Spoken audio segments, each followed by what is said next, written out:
क्या दाऊद इब्राहिम बना रहा नया प्लान? छोड़ेगा पाकिस्तान, यहाँ होगा नया ठिकाना। रात को सो नहीं पा रहा भारत का दुश्मन, सता रहा अंत का डर, क्या होने वाला है? दाऊद ने छोटे भाई अनीस को दी डी कंपनी की जिम्मेदारी, डर के मारे कांप रहा डॉन। पिछले दिनों जब खबर आई कि दाऊद इब्राहिम ने छोटा शकील से छीनकर डी कंपनी की कमान अपने छोटे भाई अनीस को दे दी, तो लोगों को लगा कि डॉन अब बूढ़ा हो गया है, इसलिए अपने उत्तराधिकारियों की फौज तैयार कर रहा है।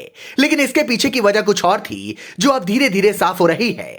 खबर है कि दाऊद इब्राहिम पाकिस्तान छोड़ने की तैयारी कर रहा है। वो एक मिनट भी अब पाकिस्तान में नहीं रहना चाहता।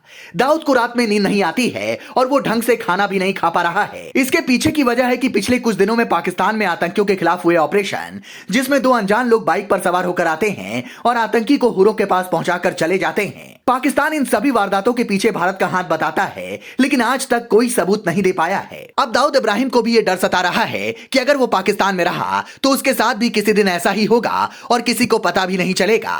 इसलिए वो पाकिस्तान छोड़कर किसी दूसरे देश में शरण लेना चाहता है। लेकिन परेशानी ये है कि कोई भी देश भारत के दुश्मन को अपने घर में पनाह नहीं देना चाहता। भारत के दुश्मनों के लिए किसी जमाने में पाकिस्तान जन्नत हुआ करता था, लेकिन अब वैसा नहीं रहा है। नए दौर का नया हिंदुस्तान घर में घुसकर मारता है।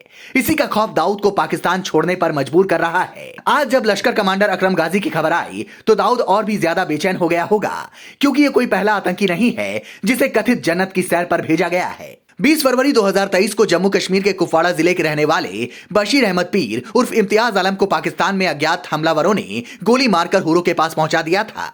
22 फरवरी 2023 को किताब कहे जाने वाले एजाज अहमद अहंगर को अफगानिस्तान के काबुल में हुरों के पास पहुंचा दिया गया। भारत में इस्लामिक स्टेट को फिर से शुरू करने में जुटा एजाज अलकायदा के भी संपर्क में था। 26 फरवरी 2023 को पाकिस्तान में अलबद्र के पूर्व कमांडर सैयद खालिद रजा को गोली मारकर हुरों के पास पहुंचाया गया। अलबद्र एक कट्टर संगठन है जो कश्मीर में आतंकियों को ट्रेन कराता था। सैयद खालिद रजा को कराची में उसके घर के बाहर ही अज्ञात हमलावरों ने निशाना बनाया था। 4 मार्च 2023 को भारत की वांछित आतंकवादियों की सूची में शामिल सैयद नूर शालोबर को पाकिस्तान के खैबर पख्तूनख्वा इलाके में अज्ञात बंदूकधारियों ने हुरों के पास पहुंचाया था।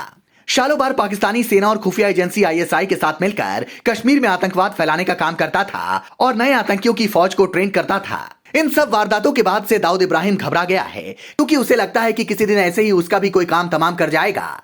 पाकिस्तान में ही दाऊद का बड़ा बेटा मोइन भी रहता है, जिसे वो डी कंपनी की कमान सौंपना चाहता था, लेकिन वो हाफिज बन गया। इस वजह से मजबूरी में दाऊद को अनीस पर भरोसा करना पड़ा और पूरी डी कंपनी की कमान उसे सौंपनी पड़ी। दाऊद इब्राहिम सालों से पाकिस्तान में रह रहा है, लेकिन पाकिस्तानी सरकार हमेशा इनकार करती रही है। अब जब पाकिस्तान में बैठे भारत के दुश्मनों को ठिकाने लगाया जा रहा है, तो पाकिस्तान उसका इल्जाम भारत पर लगा रहा है और भारत इनकार कर रहा है। लेकिन सब जानते हैं कि हकीकत क्या है। Bureau report, leading Bharat TV.